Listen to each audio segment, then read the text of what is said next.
Welcome, ladies and gentlemen. Come join the Love Revolution. More Love, More Life podcast. Today, episode 2, we're interviewing my nephew, Doc Nicholson. Appreciate it. I'm good, man. How you doing? Wonderful, wonderful, brother. Indeed. Let's see what we're talking about today, Mr. Ronnie Nicholson. Man, How you been, though? I've been all right, man. How life been treating you? It's been treating me, life been lifing, but, we gonna make it. When life been life, what do you mean by that? Everybody, experience ups and downs in their life, and right now I feel like lately it's just been on like a, slight down. So, in order for anything to move forward, like an arrow, you got to pull it back sometimes. So that's where I'm at right now. What's your downs, though? When you go there, what do you consider down in your life? Just not meeting expectations of yourself and not living up to what you feel your full potential is, possibly. Okay. Mm-hmm. What is your full potential? I think my full potential right now is to, one, be in a position of provision, a position of being the medical doctor that I set out to be when I started my medical journey. And right now I'm not there, so, it's been a lot of things that prevented me, and including myself, from, getting there, but, we're working on it right now. Okay, when you say prevented you, what do you think's preventing you? Well, let me rephrase that. I'm your uncle. Right. So I understand you've been through a lot in your life. Mm-hmm. So let's go back to 2023. You lost your dad, right? 03. Okay, my bad. Yeah. 03. Yes, sir. You lost your dad. Mm-hmm. So how have that affected you? Man, yeah, that's a heavy question, man. But I mean, these are the questions we got to get to, because as a community, and especially as a black community, mm-hmm. we letting things linger within our life. Mm-hmm. We never talk about it. We think by shutting down is what makes us a man, but your ups and downs are coming from a lot from you not talking about what you're going through in life. No, definitely. Man, my father was a little bit of everything to me, and that, it took a lot out of me. I'm not gonna lie to you. How old was you when your dad passed? I was 19. You was 19. I was 19. I'm 41. I'm 40 now. I'll be 41 this year, later on. And how old was your dad when he passed? I'm now older than my father than when he passed. My father was only 38 years old when he passed. So the reason I'm asking you for that is because as a young man, probably at the time, you probably consider your dad as a veteran, as a seasoned man. Exactly. Now you at that stage in your life, and now you can understand the mindset that your dad had then. Mm-hmm. And it's probably different than what you thought. Oh yeah, it's way different. Like, it's a lot of things, like just now in my recent years, me being able to understand his movements and how he used to think and the things he used to teach me, and I didn't understand them fully as a child, and now it's like, damn, like this is what he was talking about, this is why he was doing this, and this is why this was happening this way, so I get it. So like, just now, like recently, like I always tease everybody in the house, like I should be like, why Pops don't always come downstairs when there's a lot of people over? He used to sit in the room, or we used to have a game room, so he'd be up in the game room when the rest of the, crowd was downstairs. And now I get it, What do you get out of that? I get that, sometimes you need to just protect your peace and not be around people that, they may be family, they may be friends of the family, and, a lot of times the energies of different people don't gel well with you, or, it's, a snake in the grass somewhere type, and, I catch it now more than anything. So what you catching, let's go deeper into that. Mm-hmm. What you catching is the beliefs of your dad that's running through you. Possible. Now, that's not saying that's right or wrong. Right. What you living up to is what he believes. Indeed. And a lot of times, you get these type of impressions because of what you looked up to. you know, as a child. And, you know, everything that a lot of people do is based off the impressions set before them. Right. Right, So right. I get And that. that's what we're here to talk about. Because just because my parents did one thing doesn't mean it was right. No, definitely. And becoming a mature human being and living out in your true maturity is understanding that we all were, you know, a part of a situation where we have our flaws and we're trying to get it right. You know what I mean? Whether good or bad, you know, rich or poor, whatever the case may be, like everybody's trying to, you know, I feel like my friends around me are all trying to work on their flaws now and try to fix things in their life that, you know, we could have, you know, been attained from, you know, years ago. Right, true. When we say flaws, people working on their flaws, what exactly are we talking about? What is a flaw?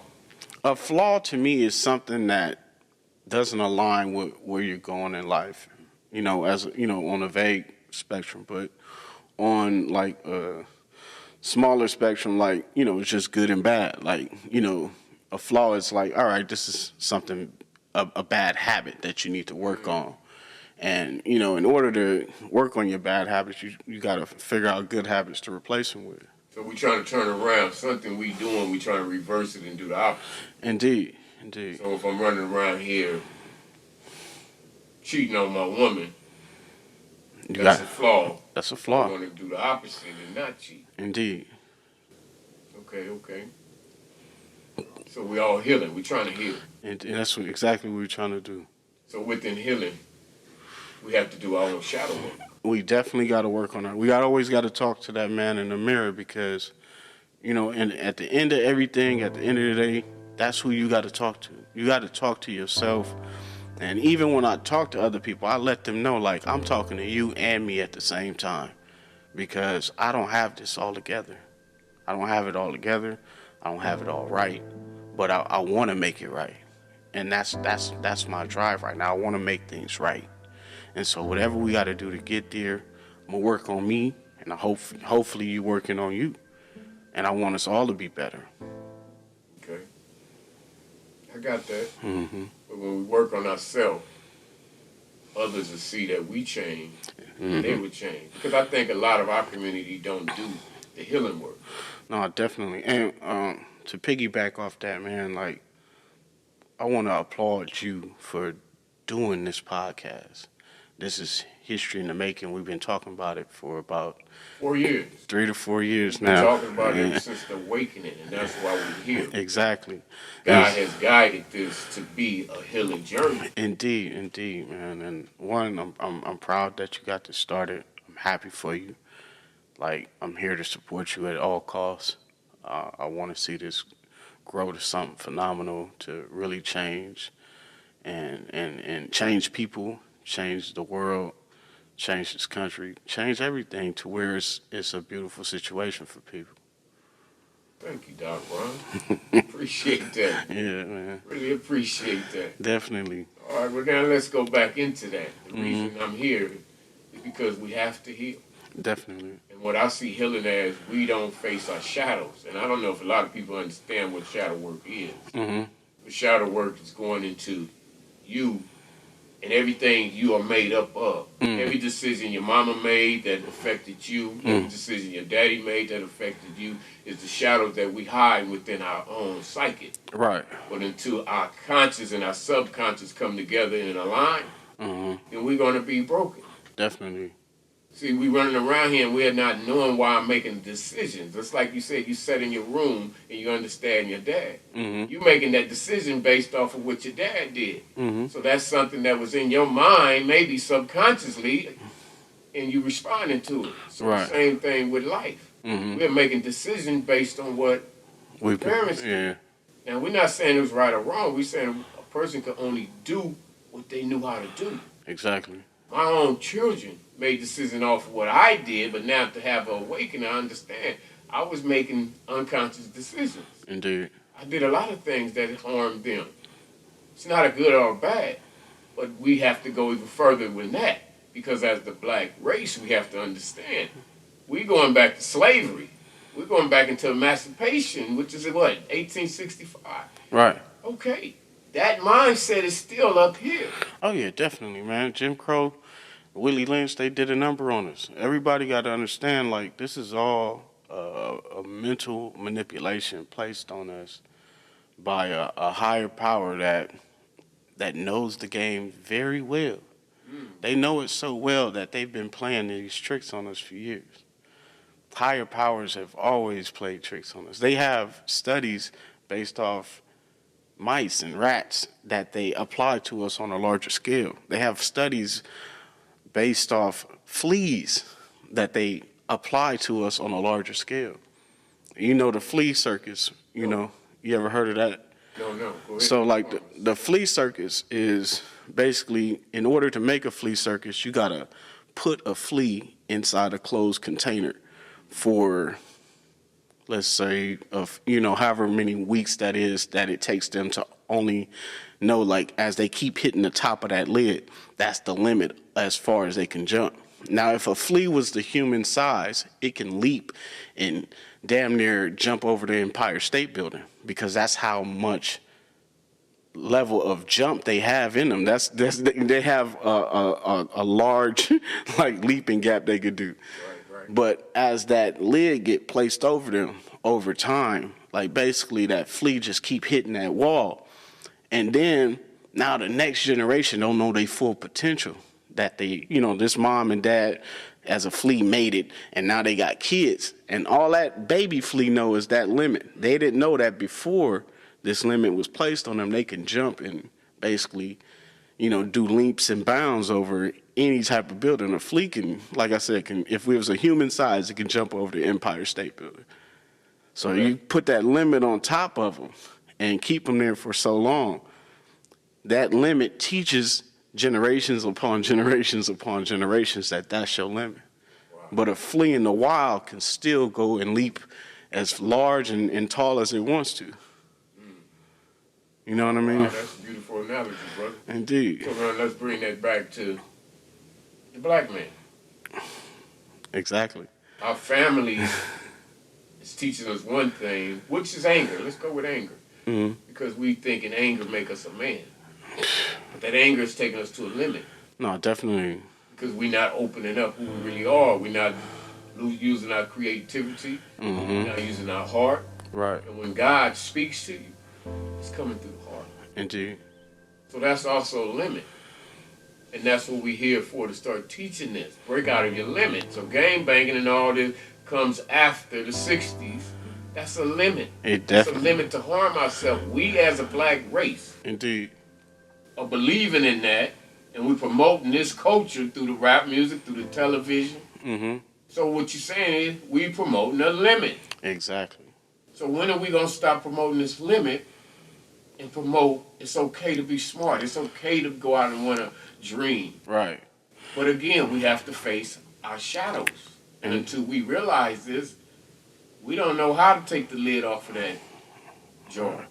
I remember, when I first, had the inkling that I wanted to be a doctor, like, that was my drive behind it. Like, it was more so like, we've done the entertainment, we've done the sports, we've done the singing, we've done the dancing. Like, we really don't need no more of those. Like, we need scientists, we need engineers, we need lawyers, we need architects. We need all of these different type of genres of people in order to survive as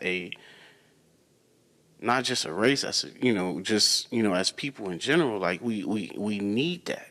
We need these type of people around. And so my drive initially for becoming a doctor was that, I want to be something different. Like, yeah, like, I grew up around y'all. Like, I grew up around my dad. I grew up around my godfathers. My godfathers was killed 2 years before my father. So it was just like, you know what I mean? I grew up idolizing these people. Idolizing what? So both my godfather and my father, they were from one, opposing gangs, and then on top of that, they live that lifestyle. What is the lifestyle? Gang. I mean, this is what we're here for. Mm-hmm. We're here to try to tell people it's not about hiding no more. Right. And if we don't speak, then the youngsters that's out there in the world not understanding what we're saying. Right. So we don't want to glorify gangbanging. We want you to see Mm-hmm. what the destruction of this, what it's doing. A lot of people don't. A lot of people that, especially when you're younger, you never think the tragedies that happen to people are going to happen to you, and when they do, it hits you so hard. It hits you hard to where it's so devastating sometimes, and different people react differently. Some people react to where it totally changed their life and they go the opposite direction, and some people react out of vengeance, and some people react out of anger, like we was talking about, and it drives them to try to, quote unquote, maybe live up to that person's name, or they might go the total opposite way. You know what I mean? So you just, whatever that person's dealing with at the time, you can always have different mixed reactions to different things and different tragedies. Tragedy, especially when in your youth years, it can cause a split in the brain and your mental, like scientifically. It's been scientifically proven, like a tragedy of, that nature, of that, magnitude, can cause a serious mental split to where, you're not fully there all the way. So have you felt that split? Lately, I honestly think lately I have. That's coming to a mature, more understanding of, my own psyche. And it a lot of things I used to feel invincible to stress. Like, man, y'all stressing for nothing. And I didn't understand stress as a kid. I really didn't, because I was like, what y'all stressing for? We gonna be all right.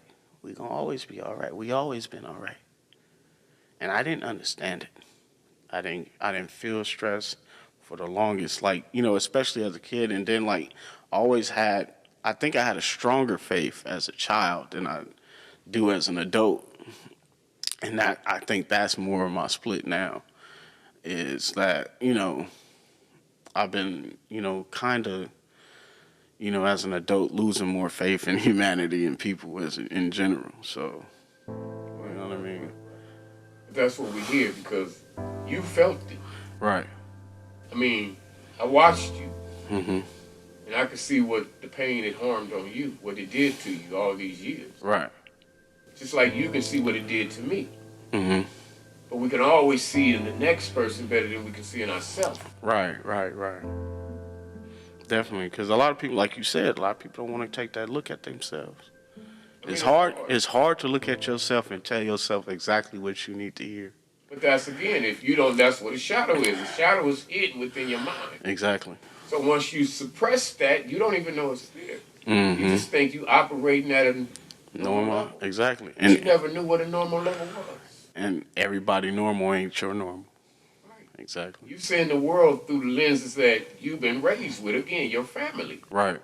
I mean, it can take out you wanting to be an actor, and you in the house as a child acting, and your mama come in depressed and screaming at you. That had a reaction of you, where you might have just dropped being an actor, stop doing what you're doing, because now you have to please what your mama is saying. You got to please that energy she's bringing in the house. Right. This is how this stuff is affecting us, and we thinking it's normal. No, if your parents come and screaming at you, it's knocking something out of you as a child, because now you have to adapt to that person. No, definitely. I'm in here jumping off the wall, and here come mama. Boy, sit your ass down. She just broke me, bro. Right. But I don't look at that shadow in my mind to understand, why did I lose that ambition? Right. I lost it because of the anger that was coming through my house. I just want to be quiet and don't need nothing, no ruckus in this house. Right. That kills a kid's dream. This is where we are not looking at the simple things of how the devil works. Definitely. It's not nothing big. He come in the back door very simple. Oh, yeah, definitely. And it may just been that one time that shut you down from being a tremendous actor. Mm-hmm. Because your mama shut your voice down. to sit here on this podcast was God coming into me, waking me up, saying, I'm coming to you to wake you up because you knowing me, you understand I wasn't a outspoken person. No. But now I went through my shadow work to understand what shut me down. Right. The pain of my people. Mm-hmm. And that's not a mark against them. That's to see the pain that they have had and how trauma passes Right. generation after generation. And that's why we're here to heal, because we don't want the trauma of your dad to keep passing when you have kids. Right. So to say that, you being in medical school, just having that trauma, how do you think it affects you? It would be times when medical school got hard, you know what I mean? And like I used to have vivid dreams of my father. Like right after he passed, like it used to be, sometimes I wanted to stay asleep just to be with him. Whew. No, go ahead, bro. That's what this is about. It's time to let it out. Yeah, man. So it just it broke me.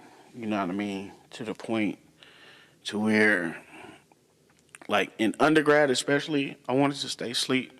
My grades slipped badly. Like I didn't want to. Like immediately, you know, I ain't never told, you know, my family this, but like immediately after my dad died, I tried to commit suicide. Like had a gun in my head, and my homeboy came and grabbed it out of my hand. And me and him is like, when I tell you, closest friend, thickest thieves to this day. He saved my life because I grabbed it. And I had the trigger in my hand. He put his finger behind the trigger. My father was like a superhero to me. Like it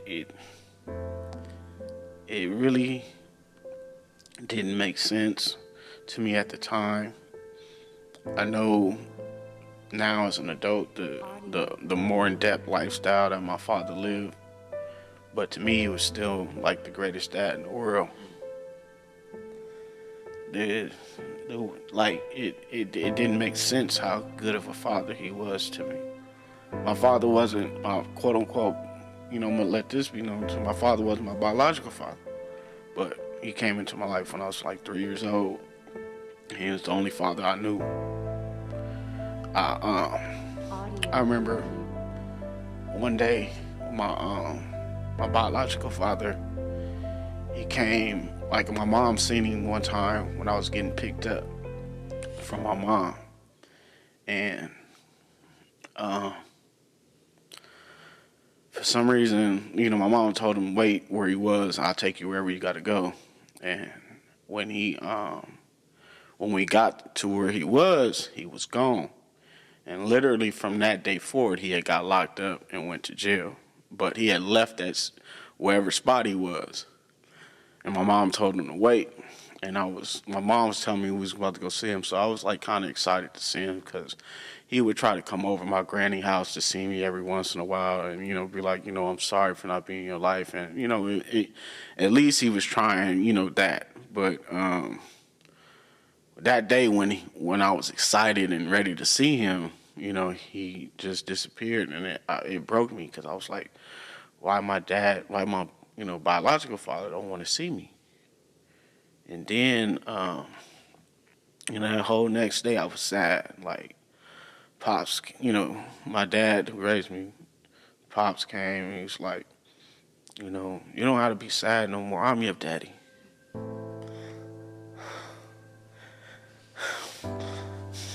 He said, I'm your daddy. He said, I'm your daddy. He said, you don't gotta have his name no more. You don't gotta do nothing like that. He said, I'm your daddy. I got you. He said, I got you. He said, I got you whatever you need. He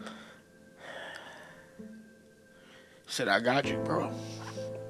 He said, don't worry about nothing. You can change your name. He said, I don't care. I'm your daddy now. From that day forward, I ain't never put my biological father's last name on none of my school, none of my papers, none of my records. I didn't even really fully change my name legally until I was like 18. we went and switcherooed the name and all that. But what made me love my father a lot, like a lot of people don't understand, like I knew as a kid he didn't have to be there. I knew that as a child, like I knew it. So whenever my mom and him got into arguments, I'm like, like nah, this nigga he's staying. Like nah, y'all gotta figure this out. He already committed to me. I don't know what you gotta do, but y'all gotta figure this out. So I remember when they broke up for like a year or so. I was heartbroken. You know, other dudes was trying to date moms. I'd call them like, yeah, talking to moms right there, man. Like, I don't like him, daddy. Like, you gotta come back. I don't know what you gotta do, but you gotta come back. So, man, like, and that's what, like my love for him was a lot, man. Like he was like the best big brother, big older friend, and dad all in one. And then I remember, like as a kid, I used to love that movie, A Bronx Tale. And in that movie, you had like the young Calogero, and Robert De Niro's character was his dad, and then Chaz. I forgot how to pronounce the man's last name. I don't want to butcher it, but Chaz was the writer of that screenplay, and he played the big gangster in the neighborhood. But both the big gangster in the neighborhood and the dad, Robert De Niro, raised young Calogero, and they were both trying to pour into him. But young Calogero was way more attracted to the gangster in the neighborhood. And so I think my dad was like a perfect combination of both of those characters in one. And it was just crazy, like how that movie, that's my favorite movie in the world, Bronx Tale. And I think, because of who my dad was, like, that's why I loved the movie. And I feel it resonated with me because the character, Sonny, he ended up passing away literally the same way my father did. He was murdered at the end from something that happened, way before that, somebody sought revenge for. So, you know what I mean? My father, though, was, Superman to me. Like I told y'all, man, like I remember being raised in, I was raised in my granny house, but I lived down the street at Hakeem and them house basically for the most part all my life. So I grew up with them like they were my brothers as a kid. My dad used to give me, back in the day, $20 was a lot. He used to give me $20 in ones. We used to go get the little bean and cheese burritos down the street on 101st. He used to have my dude go get it. He was like, yeah, you can't leave this street to this street. Can't go past this block to that block. So I remember a whole bunch of stuff. Well, I appreciate that, man. We appreciate that, man. To end this is what we're talking about. You just made your dad a hero, a man. And that's what we're trying to explain. We're losing our lives to the street. For what? Mm-hmm. Let's be the person we really meant to be. Indeed. Wow. Thank you, brother. I appreciate it, man. I'm sure you touched a lot of people today. Sharing your story, being vulnerable, being open, and that's what we need. People to share their story and not hide it no more. Because we have to change. Your dad was a great man. But the things we do sometimes in life, that cap is on the hood. And that's what's blocking us. Mm-hmm. You're not that person. Definitely. Thank you, bro. Appreciate you. Love you, Aunt.